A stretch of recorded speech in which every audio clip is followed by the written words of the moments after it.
June 6, 1944. Omaha Beach, Normandy, France. Dawn broke gray over the churning channel. The horizon barely visible through a veil of fog and smoke. The water was a mixture of cold and chaos. Waves slapping the hulls of landing craft, steel scraping against sandbars, engines straining against the tide. Men lay prone in the bottoms of Higgins boats, gripping their equipment, hearts hammering as the first volleys of German machine gun fire shattered the morning stillness. Every detail mattered. A misstep could mean instant death, but every step forward carried the weight of an entire invasion. The surf was thick with debris, wooden planks torn from struck vessels, shrapnel glinting like deadly confetti. Combat engineers crouched low, assembling the Bangalore torpedoes with shaking hands. The familiar clink of metal against metal punctuated by the pop of incoming rounds. These 5-foot sections of steel, packed with explosives, were a lifeline. The difference between a breach and a massacre. Each man knew that success was measured not in glory, but in the number of soldiers who would make it across the beach alive. Staff Sergeant Frank Draper of the 299th Combat Engineer Battalion scanned the horizon, calculating distances, observing the sweep of German fire across the beach. The tide pushed the boats toward the outer obstacles, massive steel hedgehogs and concrete tetrahedra, designed to tear open hulls and crush soldiers beneath their weight. Draper's team, assigned to Easy Red Sector, had trained endlessly in England. Simulations, repeated drills, obstacle courses. None of it could replicate the metallic sting of a bullet in the salt-laden wind, or the visceral recoil of the first man falling beside you. The detonation sent smoke and steel fragments skyward, clearing a 12-foot gap through the wire. But 2 more lines remained, each with smines, booby traps, and razor wire. German defenders had now spotted the breach, concentrating fire with machine guns and mortars. Draper split the team to attack the second and third lines simultaneously. 3 men, led by Private First Class Anthony Benedetto, advanced under fire while Draper handled the final section himself. Both detonations succeeded, connecting gaps to form a continuous path. Total elapsed time, 1 hour, 27 minutes. Casualties, 5 killed, 4 wounded, 3 unharmed. By 0900 hours, Allied infantry moved through the cleared path, vehicles beginning to traverse the beach. Draper's experience mirrored the larger picture, the meticulous preparation, the weight of every step, the razor edge of survival. The Bangalore torpedoes performed flawlessly, but the cost was enormous. Omaha Beach was a crucible, a trial of engineering, courage, and endurance under fire. The next phases of the invasion depended on the fragile corridors these men had carved into death itself. The smoke still hung over Easy Red Sector, obscuring movement. Beyond the initial breach, the Germans readied their defenses, artillery registering on incoming forces. Reinforcements were approaching, but each second counted. Draper looked toward the cliffs, assessing the next series of obstacles, knowing the battle had only just begun. By mid-morning, the cleared path at Easy Red Sector had allowed squads of infantry to advance inland, but the beach was still a scene of chaos. Disabled landing craft littered the shore, their torn hulls heaped with broken equipment and scattered bodies. Mortar shells continued to explode in the surf, sending clouds of spray and sand into the advancing columns. The roar of naval artillery faded intermittently as battleships offshore adjusted fire on observed German positions, but every shell that landed seemed to open only small, temporary gaps. The Sherman tanks had begun to move forward, their treads crushing the uneven sand, smoke rising from the engine grates. They were supposed to provide suppressive fire on machine gun nests perched atop cliffs, but only a handful made it past the outer obstacles intact. The rest had been disabled, hulls riddled with anti-tank rounds, submerged in craters, or capsized in the shallow surf. Engineers had to navigate around the wreckage while carrying explosive loads, knowing that each misstep could trigger a mine or hidden explosive charge. Draper's team reorganized in the lee of a knocked-out tank, assessing the next series of obstacles. The terrain sloped slightly upward, dunes providing partial concealment but also limiting visibility. The wire lines ahead were reinforced with additional smines, set to spring several feet into the air before detonation. Every step forward required calculation. Which route minimized exposure, which gaps could be cleared first, and which angles of approach avoided concentrated enemy fire. The engineers used their experience and training, inching forward in calculated bursts, dragging Bangalore torpedoes behind them like lifelines tethered to survival. Meanwhile, further east, other GAP assault teams faced similar trials. At Fox Green, a team of 12 men was pinned behind a breached wire line. Unable to advance due to concentrated machine gun fire, communication with naval observers was limited. Radio transmissions were sporadic, often drowned out by the roar of battle. Teams relied on hand signals, quick glances, and pre-rehearsed coordination. The constant barrage had shattered much of the planned timing, forcing commanders to adapt in real time. The difference between success and disaster lay in split-second decisions and coordinated action. American artillery units offshore were adjusting fire continuously. Spotter planes from the Army Air Forces hovered above, dodging flak as they transmitted coordinates. Bombs had softened some positions, but failed to neutralize deeply entrenched machine gun emplacements or reinforced bunkers. The Germans had integrated obstacles with their defensive fire plan, ensuring interlocking zones of fire across all approach lanes. Observers could see the infantry pinned, their path obstructed, but naval bombardment could only delay, not eliminate the threat. Back at Easy Red, Draper evaluated the remaining wire lines. The second and third lines had been partially damaged by the initial explosions, but booby traps and smines made direct approaches hazardous. Each Bangalore torpedo had to be positioned precisely, ensuring that detonation cleared the intended path without destroying surrounding cover. Misplacement could kill the engineers and jeopardize the advancing infantry. Draper split his team into small units, one group dragging the torpedoes while another provided improvised covering fire from the shadow of destroyed landing craft. The engineers advanced cautiously, inching over sand and debris.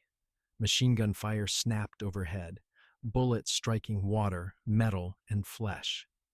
The air was thick with smoke, sand, and the acrid stench of gunpowder. Each step forward was punctuated by the thud of explosions from mortar rounds, each detonation sending spray and dust into the air, momentarily blinding and disorienting both attackers and defenders. Despite the chaos, the team maintained discipline, relying on rehearsed techniques to position the torpedoes and connect the blasting caps. By late morning, the first secondary detonation had cleared an additional 12-foot gap through the second wire line. The engineers worked swiftly, knowing that any delay would allow German defenders to recalibrate their aim and direct fire on the breach point.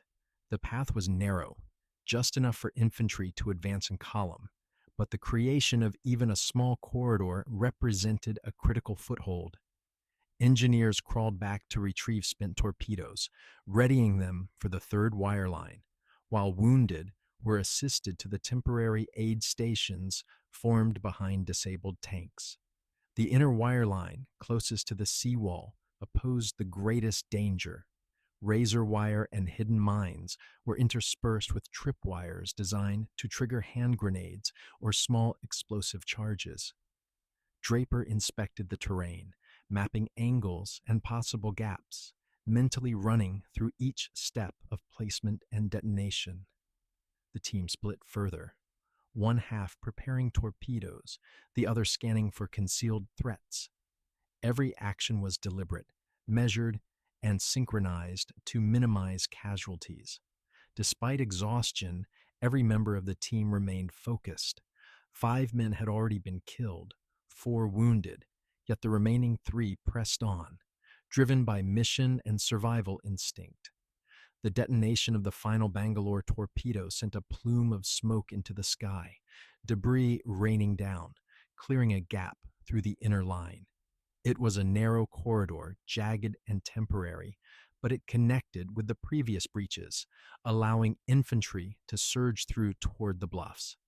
The noise of advancing soldiers, tank engines, and naval artillery formed a cacophony that both masked and intensified the danger. By mid-afternoon, the first vehicles and heavier equipment were moving inland through the gaps. The engineers took a brief respite, assessing the damage, counting casualties, and preparing for potential counterattacks. German artillery fire had become sporadic, but machine guns continued to sweep the cleared paths, necessitating constant vigilance. Reinforcements were on the way, but the beach was far from secure. Every cleared section could be reversed in minutes if defenders adapted, and the engineers understood that success depended on maintaining pressure and securing each advance. Draper surveyed the battlefield, noting the wreckage, the smoke columns marking detonated obstacles, and the advancing troops. The meticulous planning, coordination, and sheer determination of the GAP teams had turned sections of a death trap into viable corridors. Yet the beach remained contested. Beyond the cleared gaps, German positions loomed, artillery registered, machine guns active. Every moment required calculation, precision, and courage. The battle for Omaha Beach was far from over, but the first critical objective, breaching the deadly outer defenses, had been achieved. As the afternoon sun climbed higher, the cleared paths through Easy Red Sector allowed more infantry and support units to pour onto the beach. Yet the chaos was far from over. Sand churned beneath tank treads, and the remains of landing craft formed jagged obstacles that impeded movement. Mortar fire continued in sporadic bursts, each explosion hurling debris across the sand and sending men scrambling for cover. Despite the earlier successes, German defensive fire remained deadly precise, focusing on the breach points, where Allied forces funneled through the cleared gaps. The Sherman tanks that had survived the initial approach now attempted to advance toward the bluffs, their main guns firing at visible machine gun nests. Some managed to suppress enemy positions temporarily, while others were disabled by hidden anti-tank mines or accurate artillery rounds. The engineers, including Draper's reduced team, had to navigate around these hulks, dragging Bangalore torpedoes and other demolition equipment over uneven terrain strewn with rubble. Coordination with infantry was minimal. The chaos of the landing demanded constant improvisation. By mid-afternoon, Staff Sergeant Draper assessed the next line of defensive positions, the cliffs themselves. German machine gun nests, bunkers, and mortar pits commanded sweeping fields of fire over the beach and the inland approaches. Intelligence reports had indicated these positions, but nothing could fully prepare soldiers for their lethal efficiency. Draper's team, though exhausted and diminished, had to provide pathways for infantry to continue the assault. The survival of the soldiers depended on precise placement and timing of explosives, combined with suppressive fire from tanks and infantry sharpshooters. Elsewhere along the sector, other GAP teams struggled with similar challenges. At Dog Green, the second wave was pinned down, taking heavy casualties from enfilading fire. Attempts to coordinate with naval artillery were hindered by smoke, dust, and miscommunications. Small groups of engineers risked exposure to clear obstacles with Bangalore torpedoes, each movement calculated to minimize time in the line of fire. Some men succeeded, others were struck down, leaving gaps in teams that had to be quickly filled by surviving personnel. The relentless advance of enemy fire tested both nerves and training, forcing improvisation at every step. In the center of Easy Red, Draper's team approached a cluster of obstacles previously unobserved in reconnaissance. These included additional wire lines, hidden mines, and improvised explosive devices placed among natural features, like dune ridges and debris from destroyed landing craft. The team had to analyze the layout while under fire, identifying which sections could be cleared safely and in which order. Mistakes could be fatal. Each step forward required careful judgment, balancing speed with precision.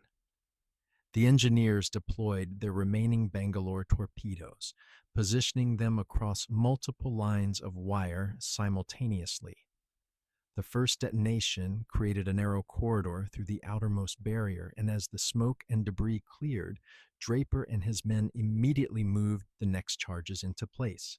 The second detonation cleared a second line, but nearby mines triggered unexpectedly, forcing the team to adjust rapidly and reposition torpedoes. By late afternoon, multiple gaps had been cleared, allowing platoons of infantry to advance toward the cliffs under covering fire from tanks and mortars. Despite progress, casualties were mounting. 3 men were killed instantly by stray artillery rounds while repositioning explosives, and 2 more were wounded by shrapnel from a nearby mine detonation. Draper kept a careful count, recognizing that the survival of the team depended on retaining enough personnel to complete the obstacle clearing tasks and maintain support for advancing infantry. Every man was pushed to his physical and mental limits. Exhaustion, heat, and the relentless pace of combat tested discipline and coordination. German defenders adapted quickly. Machine gun fire shifted in response to the newly cleared corridors, targeting advancing troops and suppressing engineers. Mortars and artillery adjusted their range to concentrate on areas where men were exposed during the explosive placement. Reconnaissance from the cliffs allowed German officers to direct fire with lethal efficiency, making every second critical for the engineers. Draper's unit relied on shadow, debris, and limited natural cover, crawling and sprinting in alternating bursts to minimize exposure. By early evening, the first wave of Sherman tanks had begun scaling the lower slopes toward the cliffs, providing mobile fire support for infantry and engineers. Heavy fire suppressed several machine gun positions, and infantry units exploited the temporary gaps created by the Bangalore torpedoes. Nevertheless, German defenses remained formidable. Booby traps, hidden mines, and concentrated fire slowed the advance, creating temporary stalemates that forced soldiers to dig in and hold ground until support could move forward. Draper's team faced one final series of wire lines before reaching the base of the cliffs. These were heavily rigged with tripwires connected to grenades and mines, carefully positioned to disrupt any breach attempts. Using a combination of stealth, speed, and tactical placement, the engineers set the Bangalore torpedoes, timing detonations to coincide with suppressive fire from tanks and infantry. The explosions cleared the final line, creating a series of narrow corridors that connected all previously cleared gaps. The cost was high, but the operation was largely successful. By twilight, the path from the beach to the cliffs was partially established. Infantry units were consolidating positions, tanks were providing cover, and engineers were assessing damage and casualties. Though the beach was still contested, the initial objective of clearing obstacles to allow further advance had been accomplished. The remaining German forces were contained temporarily, but counterattacks were expected. Engineers had bought crucial time at the cost of many lives, and their efforts would dictate the tempo of operations for the remainder of the day. The lessons of Easy Red Sector were clear. Meticulous planning, adaptability, and courage under fire determine the success of complex beach assaults. While the GAP team's work was far from finished, the initial breaches demonstrated the effectiveness of American engineering, training, and coordination. Every gap cleared meant infantry could advance, tanks could provide support, and the larger objective, the eventual securing of Omaha Beach, remained within reach. As twilight deepened, the chaos of Easy Red Sector gradually shifted from frantic landing to cautious consolidation. The initial infantry waves had secured the cleared gaps, but German resistance remained entrenched in the bluffs. From these elevated positions, machine gun nests and mortar crews still commanded sweeping fields of fire. Engineers and infantry alike had to navigate through the debris of destroyed landing craft, shattered obstacles, and bodies, each step a calculated risk. The surviving GAP teams, now reduced to skeleton crews, worked feverishly to reinforce the gaps they had created. Staff Sergeant Draper's unit focused on widening the breaches to allow the safe passage of light vehicles and follow-on engineers carrying heavier explosives. Each Bangalore torpedo section was painstakingly checked for damage. Misfires were a constant threat, and with only a few sections remaining, every operation demanded precision. American tanks, though under constant artillery and small arm fire, moved along the cleared corridors to provide suppressive fire for the engineers. Sherman cannons targeted the most visible German positions, attempting to reduce the volume of fire on the beach below. The coordination between armor and infantry was crucial. One misstep could funnel troops into exposed kill zones. Engineers, timing the detonations of Bangalore torpedoes, had to account for the trajectory of tank shells, ensuring that explosions did not interfere with friendly units. By mid-evening, reconnaissance reports from forward infantry indicated that German fire patterns were shifting. The defenders, having observed the initial breaches, were adapting quickly. Hidden machine guns that had remained silent throughout the morning now targeted the newly established gaps, and mortar teams repositioned to cover likely routes of advance. Draper and his team recognized that the window of temporary advantage was closing. To counter this, the engineers deployed their remaining Bangalore torpedoes in a sequence designed to maximize suppression of enemy positions. The first set detonated near the cliff edges, sending smoke and steel fragments into German firing lanes. Infantry units immediately exploited the cover to advance, while tanks maneuvered closer to the bluffs.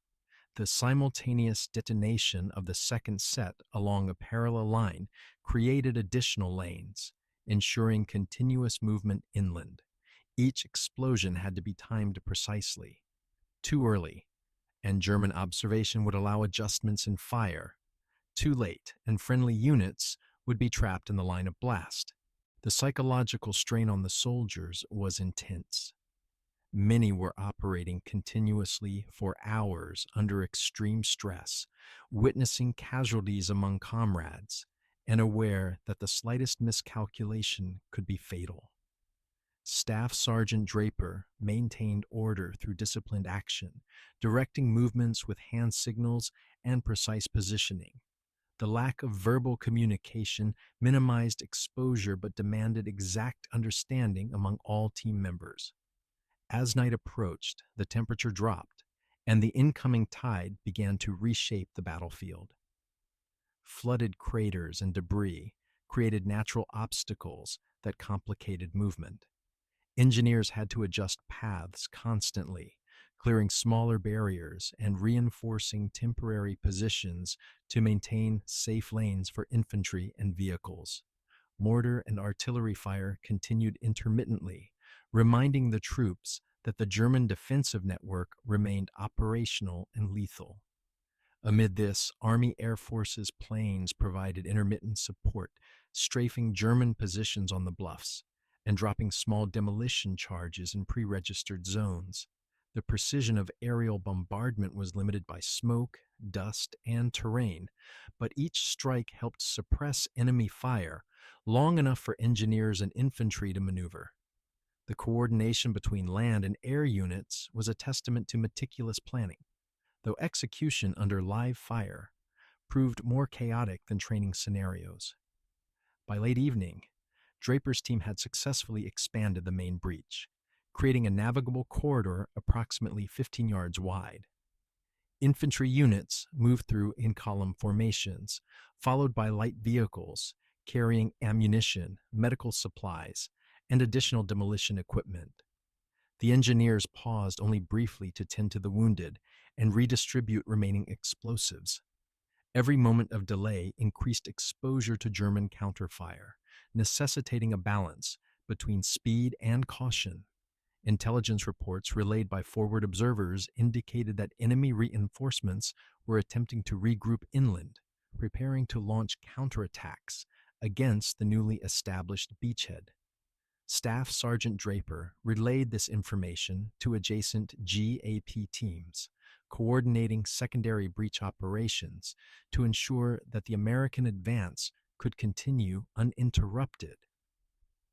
The precision of these efforts, under extreme duress, demonstrated the importance of trained, adaptable engineering units in amphibious assaults. The final operations of the evening focused on securing flanks and reinforcing the primary breach. Additional Bangalore torpedoes, now in extremely limited supply, were positioned to clear secondary obstacles and neutralize smaller pockets of German resistance. Each detonation was carefully synchronized with suppressive fire from infantry, tanks, and artillery, ensuring maximum efficiency while minimizing casualties. By the time darkness fully enveloped Easy Red Sector, Draper's team had completed its primary objectives, though at tremendous cost. Survivors accounted for fewer than half of the initial unit. 5 engineers had been killed, 4 wounded, and only 3 remained fully functional. Despite these losses, the mission's success was undeniable. Infantry units were moving inland, light vehicles could traverse the beach, and additional support could begin landing in relative safety. The engineers' work had transformed the chaos of the beach into a controlled advance corridor, demonstrating the effectiveness of American tactical planning and engineering ingenuity. Yet the battle was far from over. German forces remained capable, well-positioned, and determined to repel the invasion. Intelligence suggested that counterattacks were imminent, artillery fire was increasing in accuracy, and German reserves, though limited, were beginning to mobilize. The soldiers, engineers, and armored units of Easy Red Sector would face a relentless fight through the night, requiring constant vigilance, adaptation, and courage.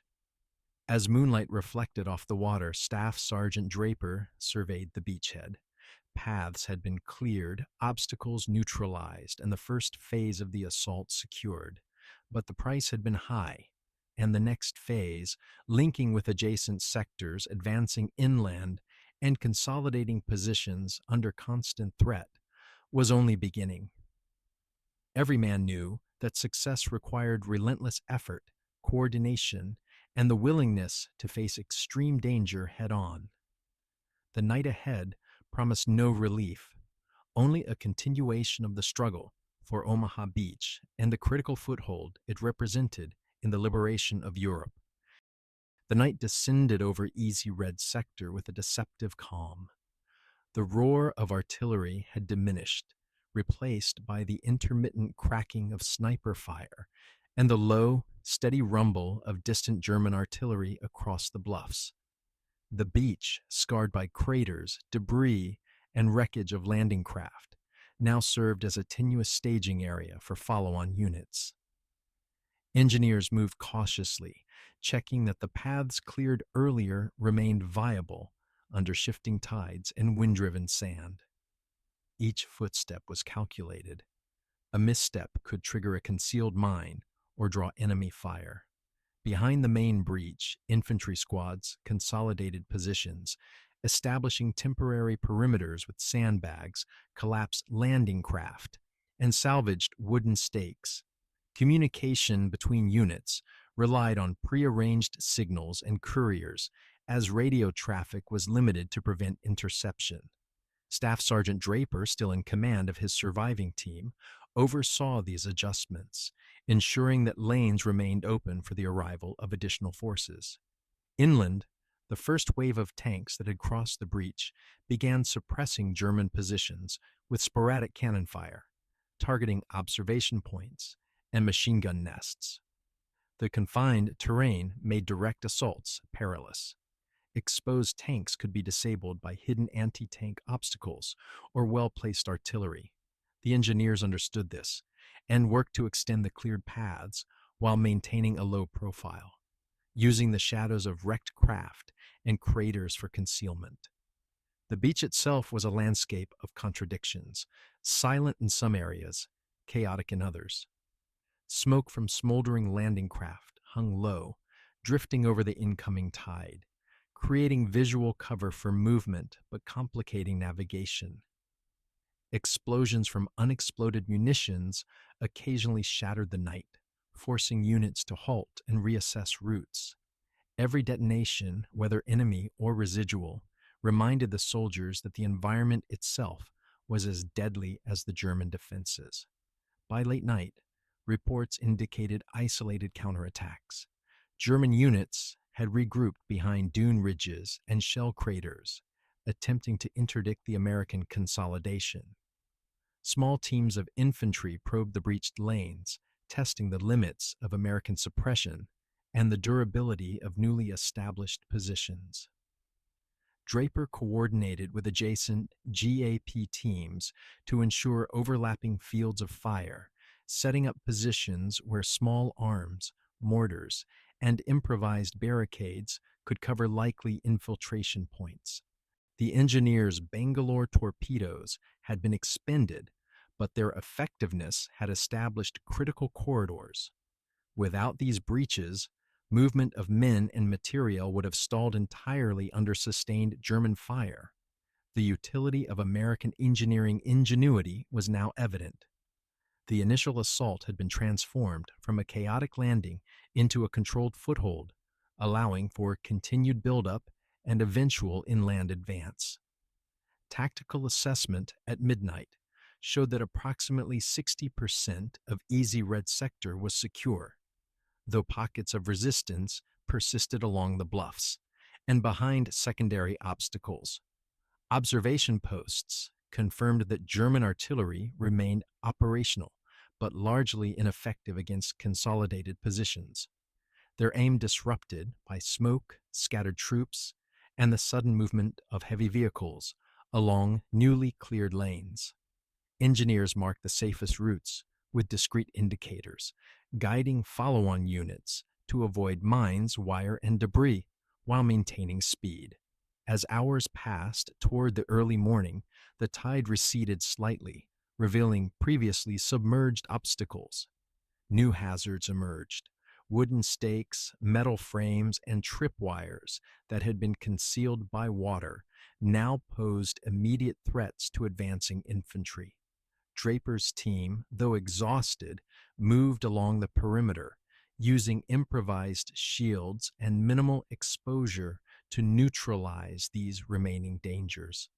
The meticulous work ensured that the breach remained functional for the influx of reinforcements scheduled for the next operational wave. Simultaneously, intelligence indicated movement of German reserves from inland sectors, attempting to regroup and mount counterattacks. Reconnaissance patrols, operating at the edge of the breach, relayed updates through runners and limited radio contact. The reports required immediate adjustments. Machine gun positions were reinforced, flanks secured, and small teams tasked with clearing new obstacles or neutralizing enemy positions that threatened the open lanes. The constant interplay between intelligence, engineering, and firepower exemplified the complexity of combined arms operations under live combat conditions. By pre-dawn, artillery from naval units offshore resumed bombardment of inland positions. Spotting by forward observers allowed shells to land within meters of German emplacements. Engineers took advantage of these periodic pauses in enemy fire, advancing to reinforce gaps and prepare for the morning's expansion operations. The coordination between infantry, armor, engineers, and artillery highlighted the American approach to synchronized assault, clearing obstacles, suppressing enemy positions, and maintaining momentum. The first light revealed the full extent of the breach. Smoke had dissipated, leaving a path through wreckage and wire that allowed squads to move efficiently inland. Draper assessed the area. 3 major lanes were operational, connecting the landing area to inland positions, where follow-on units had begun establishing supply points. Casualties had been severe, but the operational objective was achieved. Engineers now shifted focus from initial breaching to maintenance, ensuring lanes remained navigable and obstacles did not compromise the advance. The psychological impact on German defenders was noticeable. Continuous suppression, precise breaches, and the unexpected speed of the American advance had disrupted their timing and reduced effectiveness. While localized resistance continued, German command faced a growing challenge. The previously impervious beach obstacles were systematically neutralized, and the Americans were consolidating a foothold critical to further inland operations. By 0500 hours, Easy Red sector was under tenuous but functional American control. The path for additional forces, including armored units and supply convoys, was established. Engineers, though fatigued, continued their work, widening lanes and reinforcing positions. Their expertise had transformed a lethal shoreline into a manageable operational zone, seeding the stage for continued advancement. The dawn would bring renewed German countermeasures, but for now, the success of Draper's GAP team and the coordinated assault highlighted the effectiveness of American tactical planning, engineering precision, and adaptive leadership. Every cleared obstacle represented not just a physical path, but a psychological advantage, signaling that the Americans could and would press inland despite the formidable German defenses. The night had been hard fought, but the first step in establishing a continuous beachhead was complete. The struggle for Omaha Beach had shifted from desperate survival to controlled advance, yet the coming hours promised no respite. Additional German counterattacks, hidden hazards, and the challenge of sustaining momentum would test the soldiers, engineers, and commanders alike. The battle was far from over, and every subsequent action would build on the hard-won ground secured by the GAP teams under relentless fire. The first light of dawn unveiled a battlefield, scarred by the night's relentless struggle. Omaha Beach stretched behind the advancing units like a graveyard of machines and men, a testament to the cost of progress. The rising sun illuminated wrecked Higgins boats, overturned vehicles, and craters filled with seawater, but it also revealed the undeniable reality. The Americans had carved a foothold. Infantry began pressing inland along the cleared corridors. Sherman tanks rumbled forward, their treads grinding over sand and debris. their turrets pivoting toward suspected German strongpoints higher on the bluffs. Engineers followed close behind, marking safe paths with colored panels and improvised flags to prevent fresh waves of troops from straying into unneutralized minefields. The careful choreography of advance was critical. One misstep could block entire lanes with new casualties or damaged equipment. Artillery thundered again from offshore. Battleships and cruisers, guided by forward observers, now positioned on the beach, concentrated their fire on German batteries hidden within tree lines and camouflaged bunkers. Each salvo tore massive holes into the bluffs, shaking defenders and disrupting counterattacks. The coordination between sea and land assets was the culmination of months of planning, yet it unfolded under chaotic, unpredictable conditions. At mid-morning, reconnaissance confirmed the presence of secondary German defensive belts beyond the first ridge. These included anti-tank ditches, wire entanglements, and fortified trenches linked by underground communication tunnels. Intelligence indicated that the defenders were reorganizing, attempting to concentrate forces around these fallback lines. The Americans could not allow momentum to stall here. Any delay would give the Germans time to reinforce from inland reserves. The responsibility of breaking these new defenses fell again on the engineers and their painstaking work. Draper's remaining team joined with other surviving units, assembling demolition charges from remaining supplies. Their task shifted from clearing isolated obstacles to confronting integrated defensive systems. Where Bangalore torpedoes had sufficed against barbed wire, now entire trench lines required disruption. Where marked paths had guided infantry, now armored support had to breach reinforced anti-tank barriers. American infantry pressed forward in waves, moving from crater to crater using smoldering wreckage as cover. The soundscape of battle changed, no longer the scattered chaos of a landing, but the continuous exchange of fire between entrenched defenders and advancing troops. Mortar rounds arced overhead, forcing units to dive into the sand. German snipers, hidden among rubble and natural cover, harassed advancing squads. Each shot delayed progress, demanded precision suppression, and highlighted the peril of moving across open ground. By late morning, the first major inland objective loomed, a fortified ridgeline overlooking the breach. From this vantage, German machine guns commanded fields of fire across the beach, their positions partially masked by camouflage and reinforced with concrete. The ridge was not merely a tactical obstacle, it was a gateway. If secured, it would open access to the interior roads and villages, critical for the day's operational goals. If left in German hands, the beachhead remained at risk. Sherman tanks advanced toward the ridge, under covering fire, but progress was slow. Mines and concealed anti-tank guns disabled several vehicles, igniting their fuel reserves in bursts of flame.